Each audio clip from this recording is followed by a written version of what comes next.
Mostly બધાનું favourite હોય તો એ શાક છે ભીંડાનું શાક.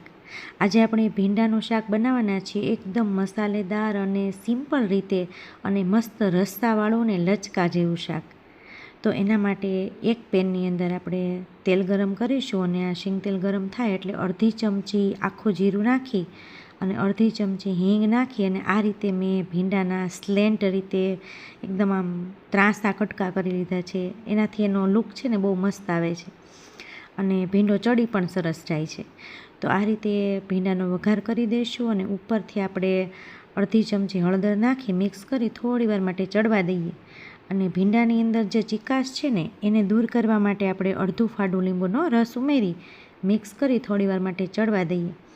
ત્યારબાદ એની અંદર સ્વાદ મુજબ મીઠું નાખી અને મિક્સ કરી દઈએ. અહીંયા આપણે લસણની ચટણી વાપરતા નથી, પરંતુ લસણ છે એ મેં ખાંડીને એડ કર્યું છે. તો 1 ચમચી ખાંડેલું લસણ એડ કરી અને ઉપરથી 2 ચમચી કાશ્મીરી લાલ મરચું ઉમેરી સરસ રીતે બધું મિક્સ કરી થોડી વાર માટે ચડવા દઈએ.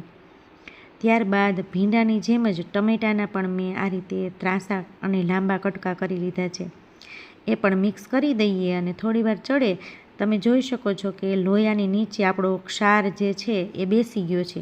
આપણે લીંબુ નાખ્યું હતું એટલે ભીંડામાંથી ચીકાશ બધી નીકળી ગઈ છે અને લોયામાં તળિયે બેસી ગઈ છે. ત્યારબાદ ભીંડો સોફ્ટ થાય એટલે એની અંદર ઘાટી અને ખાટી એવી 1 કપ એટલે કે 1 નાનો વાટકા જેટલી છાશ નાખીને આ રીતે ઉકળવા દેવાનું છે. આપણું શાક ઉકળી જાય અને ભીંડો સરસ સોફ્ટ થઈ જાય ને લચકો બની જાય એટલે એની અંદર 1 ચમચી ધાણા જીરું નાખી અને મિક્સ કરી દઈએ. તૈયાર છે આપણું એકદમ મસ્ત મજાનું અને પ્યોર દેશી રીતે બનતું આપણું ભીંડાનું રસ્સાવાળું અને એકદમ લચકો એવું શાક.